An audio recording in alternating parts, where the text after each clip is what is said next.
Once again, welcome to the Ivey Chronicles. I'm your host, Melvin Ivey, and today we have a very special guest, Mr. Russell Joe Brown, who I just discovered. I know his brother real well. So we're going to have a great conversation. Young man who has really, who was born and raised here in Augusta and has really just soared in life. So we're going to have a great conversation. We'll be right back in a few moments.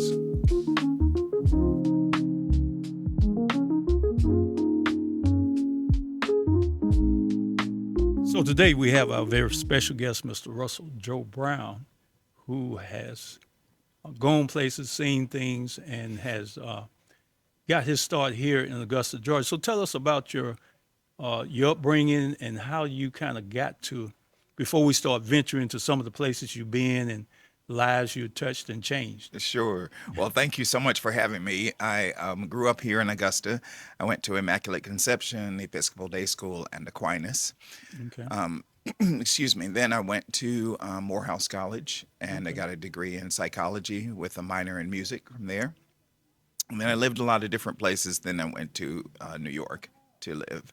So my upbringing here was very interesting. I'm the youngest of seven children. My Okay. father was a physician. My mom was a registered nurse, but she stayed at home with us after the children started being born. So I had a lot of great experiences. I took ballet lessons, bass guitar, piano lessons. I was in two choirs. I mean, I was always interested in the arts. But then meanwhile, simultaneously, I was saying, I'm going to be a doctor. I'm going to be a doctor like my dad. And I mean, that's not really, it wasn't what I truly wanted. It was what I thought other people expected of me. And so I went to college on a music scholarship and then went to see the world after that. Okay. So how did you get into, now you say you went to college on a music scholarship, but how did you get into, because I read somewhere that you, for a long time, you was performing in the Lions King. Yes, I So, was. so, Yes, I so, was. So, but I didn't get into The Lion King until late. That was actually my last assignment in New York. I was in New York for 27 years and mhm. was with The Lion King for 12 years. And the last 12 years I was in New York. So it was kind of a circuitous route to get to The Lion King. I was at Morehouse. I sang in the Morehouse College Glee Club. I was a soloist. I was in the quartet. And when I graduated from college, I went into corporate America and I worked for Hyatt Hotels for almost 4 years. Worked in Flint, Michigan, in Atlanta, in New York, in Dallas, Texas, and in Fort Lauderdale. And so that was all with Hyatt. But then I ended up in New York at the Grand Hyatt, Grand Central Station. But I went to New York to be an actor, but I just went with the corporation. And so I was auditioning in New York. I was taking my acting lessons, dance lessons, voice lessons, all of that, and toured the country with going to schools. And so we did a play that was called Fourscore and 7 Years Ago. It was obviously about the Civil War, and I toured with that for about 2 years, and then I did another play for children called Olympic Spirit, where I played Jesse Owens, and toured with that for about 2 years. Then I got hired to do a ship for Royal Caribbean. I was part of the singing and dancing review staff. I did that for about 6 months, and then I came back home to New York and worked at Motown Cafe as one of the performers there. And then I got my first Broadway contract, which was Smokey Joe's Cafe. So that was the music of Lieber and Stoller, kind of the Platters, the Drifters, the Coasters, Elvis, Big Mama Thornton. This duo wrote for all of those people. Did that for 2 years, went to Japan with that show, and then came back home and back to New York. And I couldn't get a job for about almost a year and a half. And then went to Europe with Ain't Misbehavin'. I was on a 9 week tour over there to 7 different countries in 9 weeks. And when I came home from there, my dad got sick in Augusta, and so I came home to Augusta to see about him. He was much sicker than I thought, and he was kind of in and out of the hospital for 5 months, and then he passed away. So that was, a devastating blow, of course, for any family and for our family because my parents had been married for 54 years at the time that he Wow. died. So the question was, what happens to mommy? What happens to the house? What's going to, like, what are we going to do now that our kind of North Star has died? Mm. So I stayed in Augusta for 4 years. And during that time, I developed the first show that I ever was in charge of. And I produced a show called From Mozart to Motown. Oh, And so that was kind of my one man show. I thought it would just be me and a piano, sing some of the songs that I don't get to sing in New York. And it kept snowballing into this $35,000 extravaganza that was at the Imperial Theater. okay.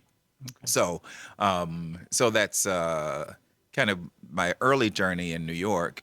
And I stayed in Augusta for 4 years at that time. And then out of the blue, The Lion King called me. So I should probably tell you that story, before we finish. But it's pretty interesting the way that things work in New York. So I went back to New York and I did Lion King for 12 years. And then I came back home to Augusta. Okay. Okay. So, are you planning on staying in Augusta, or you I'm here. They can't get rid of me anymore. can't get rid of you? No, no, I'll be Okay. here until I go to assisted living and then I die.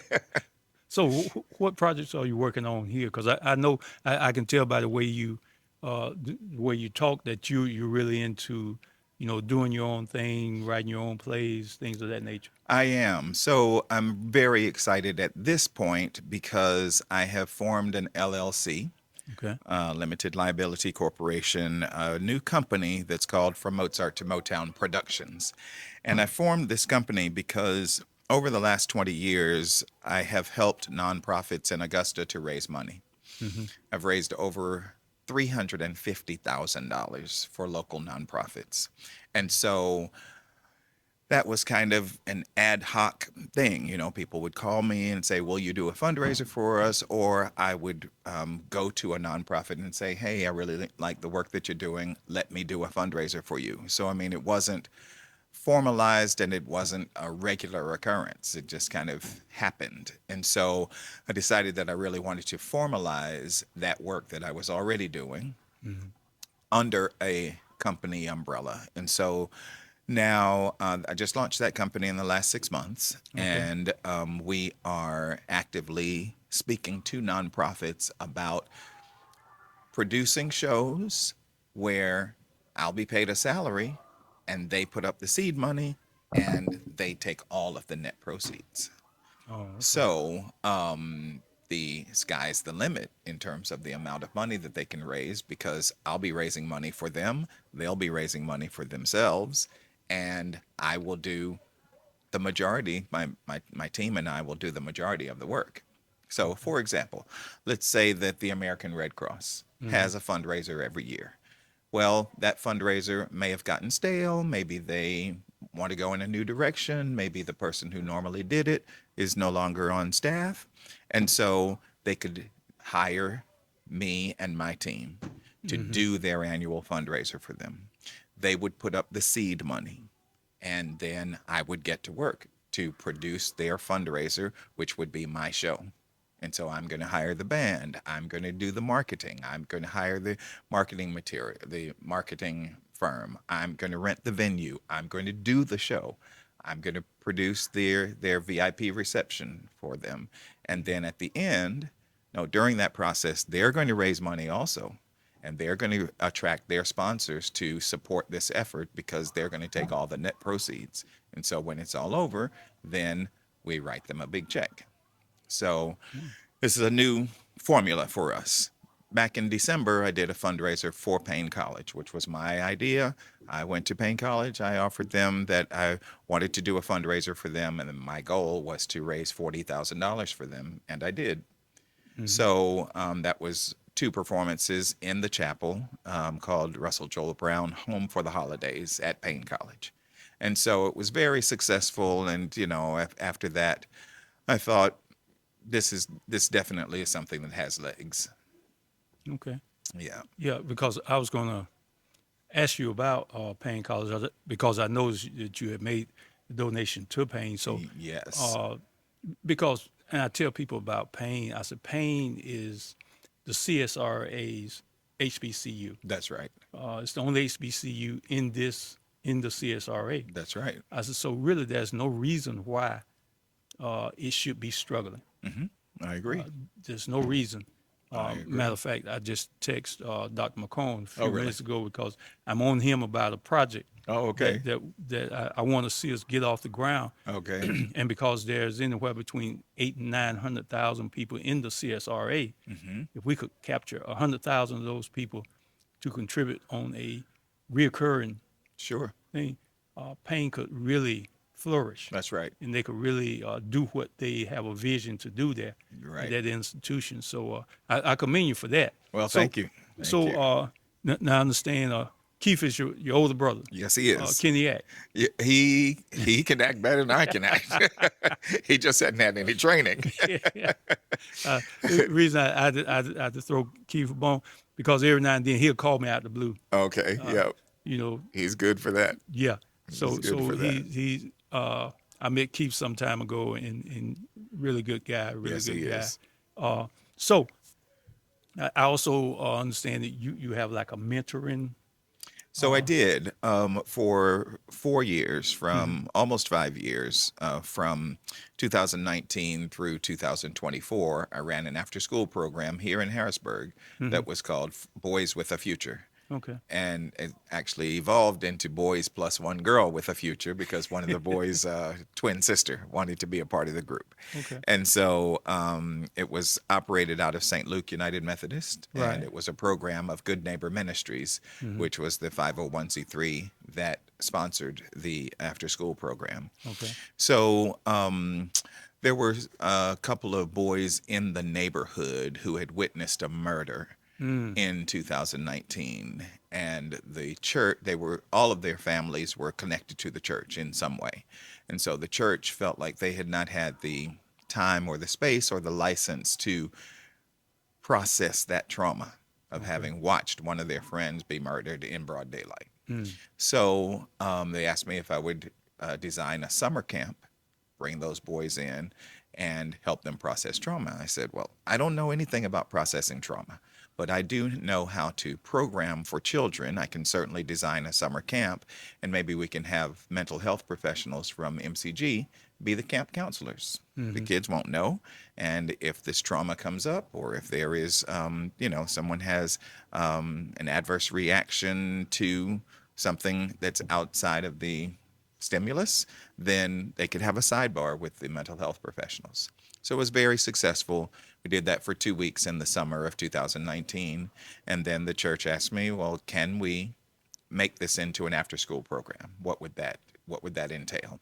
Hmm. So I got to work and designed that, and we launched in the fall of 2019. And then, of course, COVID hit in the spring of 20. Hmm. And so we kept going with the program just as safely and mostly virtually as we could. So, for example, a big part of our program was tutoring. And we decided, well, if the kids can't read, they can't be successful at anything. True. True. You can't be successful at math if you can't read. Right. So we decided that we would go straight literacy Hmm. because the kids were not on grade level. Hmm. And, we decided that that would be the best way to go. Well, when COVID hit, we were not able to go. Um, it, it, we were still able to go in person Hmm. because we decided on Sylvan Learning Centers, and Sylvan was immediately ready they pivoted it immediately and set up the screens and had the, separation between the tutor and the students. And so we can continue doing that. Hmm. As you can imagine, it was very expensive. I mean, we had 6 or 7 kids going at $50 an hour Mm. twice a week, but they all were making great gains in their literacy. And so, we decided that it was worth it. Okay. So we launched a lawn care business. so that they could learn how to run their own business and learn how to deal with money, learn how to balance their books, learn how to reinvest in themselves. We were able to take a summer trip every year, civil rights tour one year, and then a major trip to New York and to Washington, D.C. the second year, and then we went back to the civil rights tour. And all of that was made possible by Good Neighbor Ministries, the 501c3 that sponsored us. And, between my work and their funding, we were able to do a lot of great things. That was until January of 24. And then I went back to New York for about 9 months, and then I came back to Augusta. But when I went to New York, we had to disband the group Oh, okay. because I was the really lone employee. So, Okay. All right. Sounds like some really interesting work there. And the thing is that there are a lot of great people like yourself that's out there doing this kind of work, definitely. mentoring young people, but a lot of people don't know about it. That's right. One of the things that I hear a lot, people, when something happened, then they say, we need to help our young black men, we need to help our young black girls. But there are people like yourself That's right. that's already doing the work. Definitely. And the thing that really aggravates me is that if it doesn't get any camera time, you don't get any resources. You That's don't true. get any funds. That's true. I think our city could really fund some programs that could really help our young folks. I think so too. I think more than that, though, Reverend Ivy, is that there's this commodity of time that is not really scalable. So, by that I mean, what children need is consistent investment in them with time. Yes, they need money. Yes, they need, clothes, and they need food, and they need shelter. But more than anything, they need someone who's going to spend the time with them and require their best, make sure that they're there when they fall, make sure that, the child knows, I'm expecting you to be here at 4 o'clock. Like, where are you? As opposed to, in a lot of cases, their parents are working, both parents are working 40 hours, or there's only one parent in the home and they're working 50 or 60 hours. And so they're just kind of free floating and they don't have any responsibility to be anywhere. No one's expecting them. No one is asking for them, well, where's my child, for 3, 4, 5, 6 hours? But for example, in our program, Boys with a Future, what I was doing was important work. And yes, I believe that we changed a lot of lives, but what I was doing was not really scalable because I was the one providing that time with those children. But the time that I was spending required a van. It required somebody who was going to be available for all of those hours. Yes, it required the money as well. Yes, we have to stand in the gap for the family if they can't pay their rent or if they can't pay their gas bill. But is it possible to find 10, 20, 30 more people like me who are going to take 8 children? Not really. So then you end up with, let's say, like a Boys and Girls Club or a Boy Scouts or something like that. There's nothing wrong with those organizations. But what many of our children need is more investment of time that's not possible if you have 100 kids. Yeah. And having said that, that's what really, when Dr. Willis came to me and was talking about starting challenge, and I always tell her, this is my disclaimer, I'm not an educator. Okay, so I stay in my lane. That's right. All right, so I say, you handle it. But the unique thing I love about challenge is that what it does, the teachers have a buy-in. Yes. They actually, they're with these kids from start to finish. It's like if a new kid comes in here, one of the first things they're going to do is they're going to test that kid, see what level they're on, Right. especially on the reading, different levels. And if they need that one-on-one tutoring when it comes to reading, they pull them and work on them with that Sure. from that perspective. The other thing is that really kind of blew me away. probably a couple of years ago, they started testing them for dyslexia Okay. because there's so many kids that learn different. Yes. And what I really love about what they do here, and this is a very unique spot, is that they will, if a kid is excelling, they won't hold them back. That's good. They keep pushing them. They're looking for that excellence in them, just like Brennan, who is this is his thing. You know, Sure. behind the camera, he's talking about what he had this short film that he's working on. Right. Had to write it up and everything. That's and, right. and that's what you do. You tap into what they're good in, because just like you've got your own thing. You don't have to get up and go and clock in. That's right. You have to clock in mentally, That's right. which means that a lot of times at night you wake up in the middle of the night, you clocking in because you That's right. dropping There's an something on- idea. There's Yeah, an idea. there's an I got to idea. write it down. Yeah, so I think this is a very unique space. It's one of those places where, because I always brag on, we got some young people here, young lady, she's in the fourth grade, but she's doing like eighth grade science Oh, wow. and stuff Fantastic. like that. And I say, man, blow me away. Yes. Look at when I was in fourth grade, man, I was struggling with fourth grade science. Oh, no. Right. Right. So it's always great to find people who's willing to look beyond the norm, Sure. because and I think our kids really excel when they're able to get what you were talking about, that kind of nurturing, that one-on-one, That's right. because in a lot of families, even if you got two parents there, you're struggling simply because you're not able to get that kind of job where the husband can cover everything. That's right. And That's a lot right. of times, we want to keep up with the Joneses. Of course. The Joneses got a new car, we want a course. new car, Right. and which means that mom and dad got to work. Yes. And I tell people, I say, there are quite a few people in Augusta that make six figures, but a whole lot of people don't. Yeah. And that's then for sure. there's that segment who's either at the poverty level or beneath the poverty level, but they have brilliant young people Right. in that mix. That's right. And I think what we try to do and what we should be doing in our churches and in the community is identifying those and see if we can put them in an environment where they can get the nurturing that That's they right. need. So even if they're going back to a situation at home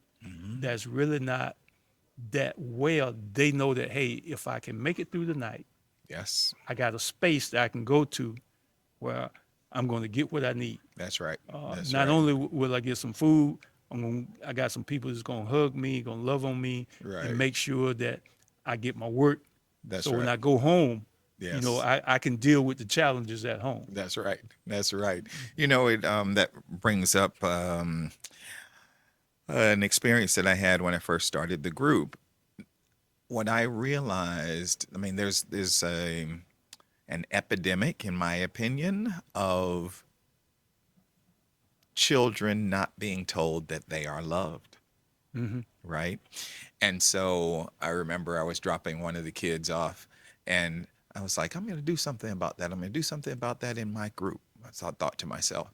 So I dropped this kid off, and I said, so I love you. And he looked, and he said, all right. So I said, I can wait for you to tell me you love me, because I already know you love me, because he was like, all right. So about maybe, I don't know, it's probably 2 weeks later, I dropped him off and I said, I love you. He was like, I love you too, Mr. RJB. I said, okay, good. But I had to explain to him there's nothing wrong with that. This is a safe environment. I have the stamp of approval of your mom. I have the stamp of approval of your dad. And there isn't anything wrong with men or people in general expressing love, especially if that's what you really feel. It's what I really feel. I can tell you really feel that. When I pull up at your school and I come to pick you up, you start smiling as soon as you see the van. That's love. Like that's what that is, right? So same boy, I had one situation. He said, I said, well, we're going to go on a trip. We're going to go to Washington, D.C. We're going to go to New York City. He said, I don't like to travel. I said, you don't like to travel? Why not? He said, I just like to stay close to home. I said, well, where have you been? Well, I think I went to Colombia one time. I said, that's not traveling. That's an hour from here. But so we get a little closer to the trip. And we were riding around in the van one night. And after we had worked the lawn care business, and he was like, I can't wait to go on the trip. And everybody was like, what? I thought you said that you didn't want to go. Oh, I was just playing. I was like, no, you weren't playing. You can't wait to go on the trip. He had more fun than anybody. But I mean, it's about giving the children the experiences. Yeah. I tell adults all the time, there's no way for us to demand that children give us their best if we're not giving them our best. Mm-hmm. That doesn't even make any sense. And so if we give them our best and we give them all of the opportunities that we had, plus some more, then we can say to them, hey, that's not your best. I'm asking you for excellence because I raised $20,000 to take you on an 11-day trip. A trip that there's no way your parents or any of your friends or nobody that you know is going to spend that kind of money to give you that kind of experience free of charge. Mm-hmm. If you're not doing the best that you can do in school, then why did I take you all the way to D.C. and New York? Why did I have you on the steps of the Capitol? Why did I have you in the White House? Why did I have you meeting John Ossoff? Why did I take you to a Broadway show? Why did I take you backstage? What's the point? If you're not giving me your best, as I've given you mine. All right, Mr. RJB. and that's what we have to do. That's right. It's all right to reward young folks, but you got to require something from them. Absolutely. And that's what I think the big thing is. As we get the signal to wrap it up, anything else you want to close on? Because we're going to have you back because, wonderful. We definitely need to, a lot of our young folks need to see this. A lot of our adults need to see this also. Sure. Well, I'm just glad to be here. I want to just impress upon people that there is a lot of need in Augusta, Georgia. There are a lot of resources. We have plenty of money. We have plenty of people. We have plenty of energy to take care of all of the needs. And I just think that if everybody takes their part of answering those needs, then that will raise the entire community. And so I'm just really trying to do my part of making the Augusta CSRA a better place and better for everybody, not just a few. Okay, very good. So, and I love that energy because what you're bringing is a lot of positive energy. A lot of times you get around people and with that negative energy, they suck all the life out of you. That's right. I don't do negative energy. Me neither. But we're definitely going to have you back so you can share more because I know there's so much more there. But we're excited about the next time that we're going to have you. I understand our producer, Mr. Brendan Mills, was the one that orchestrated it. Yes, he did. So I want to give him a quick shout out. Ladies and gentlemen, next time we're going to have a young lady who is a counselor. She's going to share, Dr. Jones, she's going to be sharing some things with us. But I'm going to give Keith a shout today. Well, please do. And let him know that I was talking with his younger brother. Well, please tell him I did okay. We'll do that. So that concludes this session. We'll see you next time on the Ivey Chronicles. And all that you do your best and be blessed.